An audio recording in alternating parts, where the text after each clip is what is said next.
Joining me on Disagree to Disagree tonight is Laurent Robinson, former NFL receiver. How you doing, Laurent?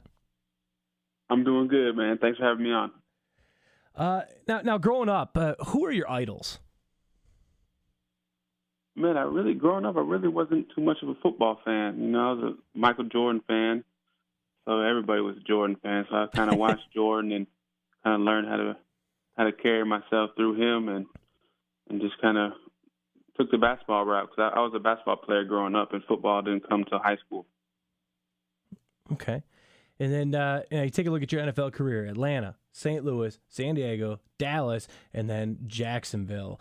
A lot of moving around, and you see that a lot with sports anymore, is the moving around with athletes. Now, is there one stop out of all those teams that was really your favorite, or are they all just kind of the same? Well, if you didn't know, NFL stands for not for long. Yeah, right. So it's like a revolving door in there. They get you in and get you out, but I actually enjoyed my time being in. Got to live in a lot of different cities and enjoy myself. And especially one city, one team that stuck out to me the most was actually Dallas. I was like playing for the Lakers. I loved that city, loved the team, loved everything about that area. Hated leaving, but had to make a business decision for the family and myself, and decided to move on to Jacksonville after that. Now, growing up, was there anybody who had a big impact on you when it came to sports or just life in general? My brothers growing up, being the youngest of three, and then my mother remarrying into two more stepbrothers, and I was the youngest of five. Just always trying to fit in with them and compete and play with them, and then being so much younger and smaller than them, it was always tough for them to include me because I was too little, or they just didn't want to include me because I was a little brother. But it actually drove me. When I did get the chance to play with them, it actually made me better because I had to play harder and play bigger than I actually was. And so I thank my brothers and the family I had growing up. Now, you talk about basketball. Did you play any other sports besides basketball and football growing up? Yeah, basketball, football, soccer, ran a little track, baseball. I pretty much did it all. If there's a sport, my brothers and I, we were doing it. Golf? Golf? No, I didn't pick up golf until after my rookie year. That's when I noticed that all these NFL players, they play golf because, they can't play basketball in the off season in the fear of risking an injury. So golf is a competitive sport, but it's less injury involved. So that's what everybody did. And so I picked it up, and I feel like I can go pro in golf right now. It's crazy. Have you played against any professionals or with any professional golfers? No, I've been trying to, but my game is nowhere near that yet. I just tell myself in my head that I can make every shot, and I try. It's just fun to play and go out there and just talk some noise like I used to do playing football. Right. And now, at what age did you know that football is what you wanted to do for a career? I didn't really know that.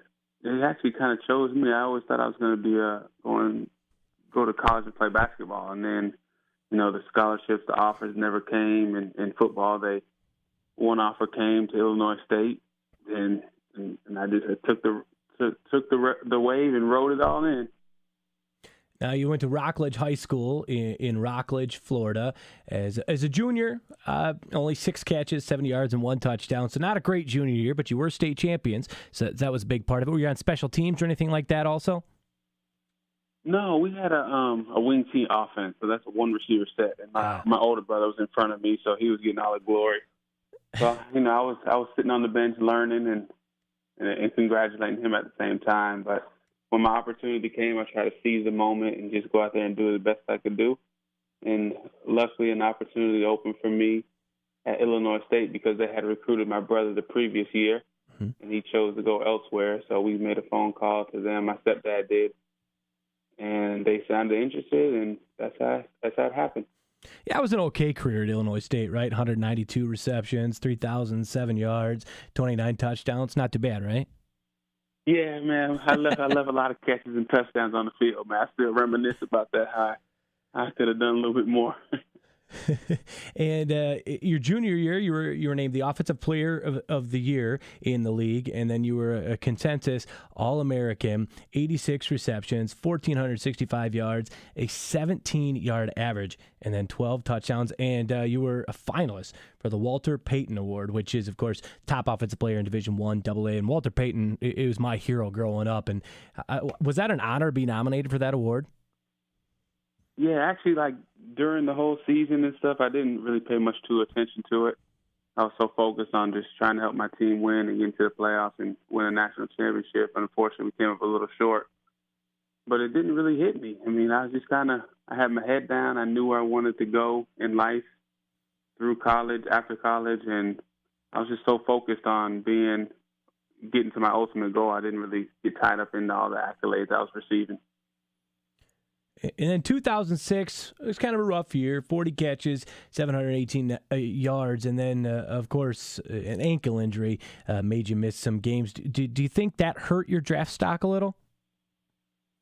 I'm not sure. I mean, I know during the draft process, a lot of teams were asking me about my ankle, which was caused on a fluke play. We had an injury to one of the returners in a game, the first game of the season against Kansas State. And they threw me back there. I was like, okay, I'll go. I got it. But they didn't kick it to me, and I was going up to block, and it's like somebody on purpose came out and took my ankle out. Ooh. Yeah, so it caused me a lot of pain in that whole year. But I was able to battle through it and put up a little bit of numbers. But it is what it is. I can't complain about it. I was ecstatic when I got the phone call to get drafted to Atlanta. So it didn't matter if I got drafted in the first round, fifth round, eighth round, when undrafted. When I got that phone call, I was all ears. Nothing else mattered. Right. That's awesome. I will never know what that feeling is. Is there any way you can explain that feeling, getting that phone call? If I could go back, I don't know how many years ago that was. I remember the phone rang, and I didn't recognize the area code, and I had no clue it was even a call for the draft. I was so confused. Then heart started beating. I started sweating. I just picked up the phone and said, "Are you ready to be an Atlanta Falcon?" I said, "Absolutely. When am I coming?" Right. So who? That was it. Who from the Falcons called you? I talked to the wide receiver coach, Paul Petrino, at the time. Oh, that's pretty cool. That's just awesome. Now, in 2009, you were voted to the Missouri Valley Football Conference Quarter Century Team. Is that a pretty cool honor? Yeah, I guess so, man. That's crazy. I don't even know if I remember that. That's crazy. Yeah, but I don't know. Yeah, I guess it's an awesome accomplishment. And very, very, very humbling. Yeah, right. To put you in, the Missouri Valley Conference is a well-known conference when it comes to Division I, AA. So to be a part of that quarter century team, that's a great accomplishment.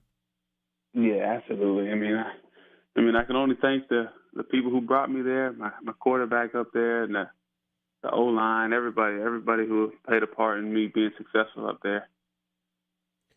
And now let's talk about the draft process. What all goes into that? Because you can't imagine it's an easy process. Yeah, it's a lot of training. I remember after my senior season at Illinois State, I flew out to L.A. From January all the way up to the combine, and I was working out every day. Me and a lot of other potential NFL guys, and we were on a strict schedule, eating schedule, diet, all kinds of stuff, and it's just working out like you'd never imagine.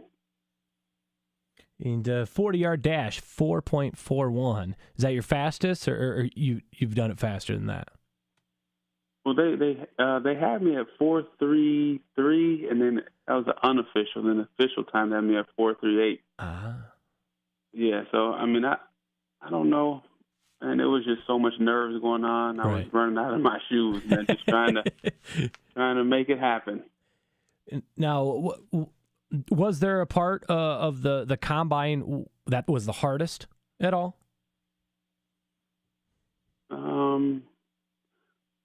Nah, maybe the interview process. Yeah. that was it. The on field stuff, the running and stuff. We were doing that so much. That was kind of just what we did as we played football. So the interview process, I don't think I was coached too well in that, but I did my own. I did as good as I could. And apparently they just ask off the wall questions in those interviews, don't they? Yeah, a lot of off the wall questions. One question I think still kind of bothers me today. What kind of questions do they ask? I mean, is there anyone that you remember at all or not? So long ago, but there's one I remember. I can't remember which team it was, but they asked me if you. Wait, hold on. Let me gather myself. Let me think about this. What did he say? He said, "Which player would you not bring with you to the team you're drafted to, or if you make it?" I was like, "What? I had never heard that. I wasn't prepped for that. I wasn't prepared for that." Right. I said, "You got to pass that. I don't know. I can't answer that question." And you're drafted in the third round by the Atlanta Falcons. Now, in rookie, you played 15 games. You started 6 games, 37 receptions, 437 yards. That's 11.8 averaging, and you had a touchdown. What was that like? Your rookie year, just going up, and let's talk about the difference between college and pro when it comes to game speed and everyone that you're playing against as well. Yeah, it was a great start to my career in Atlanta. I remember that game we were playing against the Minnesota Vikings up in Minnesota, and I actually got to start that game. The first play they were trying to throw a deep shot to me, and the play was drawn up perfect. And for some reason the quarterback just didn't throw it. I don't know why. Maybe he got too much pressure, but it was awesome, man. It was the difference to me was coming from the 1AA is the size of the O-line and D linemen. They're just really big and really fast. And I was in the adjustment period. It seemed like everything was moving so fast. So once I got a little older and this thing started slowing down, it became just football. And then in 2008, kind of a little bit of an injury bug there. You only played 6 games, a few hamstring injuries, only 5 receptions for 52 yards. And then in 2009, you got traded to the St. Louis Rams. Was that kind of demoralizing, or was it one of those things, hey, I'm going to prove myself now? Yeah, definitely a frustrating second year, actually having some high expectations going in. The injury bug hit me hard and missed a lot of games. And then in the off season, I had a feeling I was going to get traded. Didn't really know. Still working my butt off to get back healthy. Mm-hmm. And I remember I came back from a trip, came in the next day, did the workout, and the GM and the head coach called me to the office and sent me back into St. Louis. And I was like, okay. Once I got to St. Louis, I had to change my identity up. I cut my dreads, and I was like, this. Now I got to show them that I belong in this league and I could play here for a while. And you were a starter with the Rams, and then injury again. You broke that fibula in September and then placed on the IR. That's just got to be demoralizing, isn't it? You come off an injury, you're starting a new team, and then you get injured again. Yeah, I mean, I didn't know what was going on, man. I was actually off to a good start that season, leading the team in receptions and yards, and I was blocking on the play. I didn't even have the ball in my hand. I was blocking on the play, and the pile rolled up on me, messed my ankle up, tore the ligaments, broke my fibula, went on IR, like you said, and I was just in a bad place. And then on to San Diego you went. They signed you in 2011, and you end up being released by them at the end of that year. But how was the camp with the Chargers and everything with Phillip Rivers as well? That was good. That was a good experience, man. Playing with Phillip, a great Hall of Fame caliber quarterback. And it was a great learning experience. I came into camp a little late. Thought I was doing good, but I guess the coaches saw some things and some other players that they decided to go a different way. But I always have a positive attitude, man. You should have seen, even after I got cut, I was calling the family like, yo, I got cut, y'all. I'm good. I'm chilling. Everybody, are you okay? I said, no, I'm fine, y'all. Like, I put together a good film up. My last preseason game, I had a good game, and I was just confident that someone else was going to give a chance to me. And that's when the Dallas Cowboys came calling. Yep. And I was like, this is showtime. It's either now or never because I'm running out of chances. You know, I'm getting hurt too much and not making enough plays. So I gotta put on a show. And how was that in Dallas playing for Jerry Jones and playing with Tony Romo? How was that? Man, like I said, that was like heaven. Like that's when I felt like, okay, I'm in the NFL now. Like the other stuff that was going on was cool, but this is the Dallas Cowboys. Everybody's watching you. You gotta show up every day and make plays, or they're gonna be talking about you. That's awesome. And I'm going to ask you now about this. So Dak Prescott, in a great season right now in Dallas. You're a former Cowboy. Do they go with Tony Romo when he comes back, or do you stick with Dak? You know, that's the hard thing in this football thing. You got to go with what's hot right now. Mm-hmm. And Dak is hot right now. I know how good of a quarterback Romo is, but obviously the last few years he's been hit with the injury bug really hard. And you want to be very cautious with him when he comes back. So while it's rolling, you just got to keep Dak in there. That's what I would do. And then in the event if they need to go back to Tony, they can, just like the Peyton Manning situation last year. Correct. I've always been a Tony Romo fan. Of course, he's from Wisconsin. I'm from Wisconsin.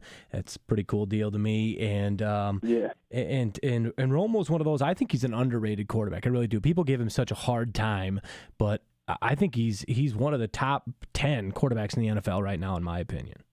Oh, easily. Yeah. When healthy, he's a very, very good quarterback. The best I've ever played with. So I give a lot of credit to him for the success I had, and I know what he can do firsthand. Like the passes he throws, very catchable, reads the defense, gets you in the right play.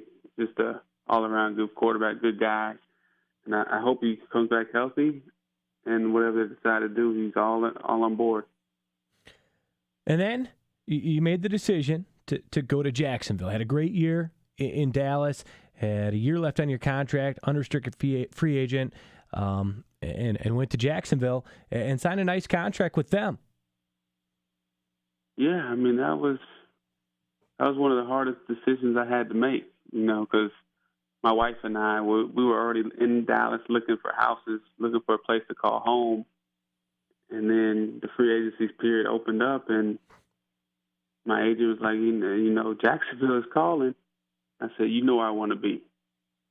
He said, I know that, but if this thing gets, the money they're offering you is double what what Dallas is offering you, it wouldn't be wise of you, especially given your injury history, to pass this up. So that's what I did. I had to make a business decision and go down to Jacksonville. And unfortunately, I got hit with the injury bug again, concussions, 4 in one season, and that ended up costing me my career. So looking back, it was a tough decision I had to make. Probably football-wise, not the best of decisions, but financially for my family and myself, that was the best decision for me. Yeah, and you talk about those concussions, and concussions is a huge, huge thing nowadays. You know, it's really coming out with concussions, and does that scare you at all that you did? You know, you had concussions, 4 of them in one season. Does that make you think and scare you a little bit at all, or no? Yeah, it does. Cause I'm still suffering from headaches almost every day. Ooh. Wake up with a headache almost every day. So I'm still suffering the effects, and the fact that I tried to come back and play after that was just not smart in my opinion, on my part. But I'm just trying to do everything I can do these days to take care of my health going forward with the kids we have and the family I have. I want to be around for them and teach them sports and just be there as a dad. So unfortunately it ended in concussions, but I'm trying to do whatever I can do to take care of my health going forward. Now, when it comes to your career, is there any one moment that stands out from your whole career? We'll talk high school, college, or NFL. Is there any one moment that really stands out to you? I would say just the 2011 season. Everything I went through in Dallas, the ups, the downs. They didn't know I had a tryout with Dallas, and I did awesome in the tryout. That's which caused them to sign me. Then the next morning, they signed me for practice. For the season, they signed me. And that first practice with the team, I hurt my hamstring. Oh. Yeah, so they ended up releasing me. And I missed like 2 weeks, and then they signed me again once I got healthy, and that's when I finally came onto the scene. But that whole year was so crazy. It was awesome. I wish I could go back to it and relive it again, because that was the best year of my life. Now, do you have any interesting stories from your playing days? I got a lot of interesting stories. I can't get into the one I want to say, but yeah, I'm gonna leave that off the air. Now, is there anything you would change from your football career? That's an interesting question. One thing I would probably change is my diet. And that might be a lot of the reasons I was getting hurt. Because, we were working out and running every day, always active. So I never really paid attention to what I was eating and how reckless I was eating, because we were always doing something to keep weight off. Sure. If I would have had a good diet, I think it would have helped my muscles out and not been so injury prone throughout my career. Now let's talk about Laurent outside of football. What's life like after football? Oh, after football, right away, it was tough. I was suffering from still headaches. I had insomnia. But now, once I'm 4 years maybe removed now, I'm in school, getting my master's at the University of Miami. I'm into some real estate, got some stuff going on, and raising the kids. Life is rolling. Life is good, man. I cannot complain. That's awesome. Because you got a lot of those players that they step away and they don't know what to do with their lives, because that's all they've done. And it's good that you found something that you can do. Yeah, that's true. It took me a while, though. It took me a while to see what was the next move. But once I got into this my master's program at the University of Miami, it really made me think a lot and made me get business savvy and try to how am I going to continue to make money? How am I going to support my family? And to kind of open my eyes up to, because it's all other NFL players in the class. Former and current. So you get to hear everybody's ideas, what they're doing in life, and how we can help each other. So we don't want to be that statistic of going broke after 3 years of being out of the league. Yeah, that's something all too common. Yeah, that's a fear I've had since I came in. I have a fear of going broke. So I have to continue to try to find ways to make money. I'll do a few little rapid-fire questions here. What's your favorite baseball team? Favorite baseball team? Yeah. Don't have one. All right. Favorite football team? It's got to be the Cowboys. Cowboys. What about college? Illinois State? Illinois State, because I went there. Also Florida State. I grew up a Florida State fan. Sure. You got a favorite NBA team? Wherever LeBron goes. So Cleveland right now, right? Yeah, absolutely. The land. I'm all in. A favorite quarterback you played with? Romo. Favorite player that you played with?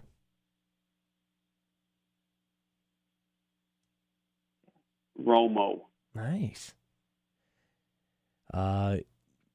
Is there a team that you loved playing against?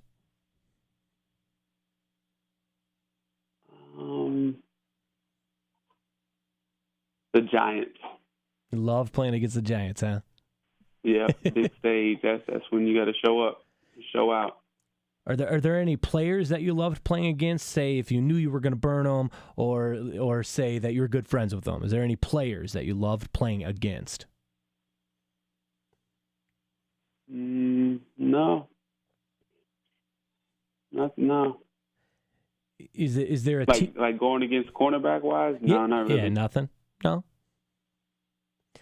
Is there a team that you didn't want to play against that you just like? Oh no, I don't want to play them.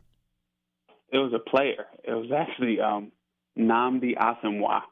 Oh, okay. Yeah, the DB from Oakland, and then he went to Philly, and then he kind of had my number, and I didn't understand it either because he was so big. I wasn't used to going against players at my height or bigger. Right. DraftKings or FanDuel? FanDuel. I'm addicted, by the way. I'm a DraftKings guy. I'm addicted to DraftKings. So. Oh, you too? Okay. As long as it's still something. Under Armour or Nike? Nike, but I just told my wife I might start going to get some Under Armour stuff. Mexican, Italian, or Chinese food? Chinese. And what's your Super Bowl pick for this year? Patriots versus Seahawks. Man, all right. So a rematch, huh? A couple years ago. Yep. Is there anybody? Is there anybody better than Tom Brady right now? No, it's unfair. Would you have loved to play with him? Yeah, I would love that, man. He makes anybody great. Is he the quarterback? If you had your choice of any quarterback to play with, would he be the one to play with when you were in your career? It would be Romo, hands down. It would be Romo, huh? Yes. Nice. Hey, that's how much I loved Romo. I'm a Tony Romo fan too, so I like that. That's awesome. Yeah, Romo's a beast, man. I love that dude. Are you still in contact with Tony Romo at all, or? Every now and again, sure. When they play down here or something, I try to get some tickets from them. Sure. That's it. Once the season goes, people are real busy with the season, so yeah, it's hard to stay in touch with people. Romo's a big golfer too. He tried qualifying for the U.S. Open. You golfed with Romo? No, I haven't because I was just only there for that one season and not the off season. But he's on another level. He's trying out for the Open and stuff like that. I'd be wasting his time. That's how I feel too. I feel that way when I golf with anybody. I feel like I'm wasting their time. Yeah, although I'd be talking a good game, like I could do it. Right. You should have made that putt. Yeah. Well, Laurent, I really appreciate you taking time out of your night to join us here on Disagree to Disagree.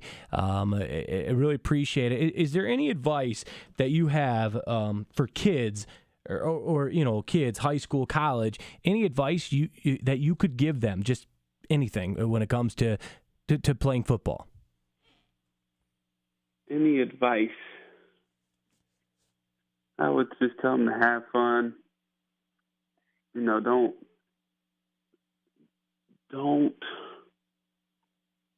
Don't think that life is only NFL or bust. There's other things in life in the NFL. Play hard, have fun, but if you don't make it to the NFL, your life's not over. There's other things in life that can satisfy you that you're going to be good at. So just enjoy it while it lasts, but life goes on. All right. Thanks, Laurent, for joining us. It was great to have you, and good luck with getting that master's degree as well. Hope you can get that done and ace all those classes. All right, man. Sounds good. I appreciate you having me on. Thank you.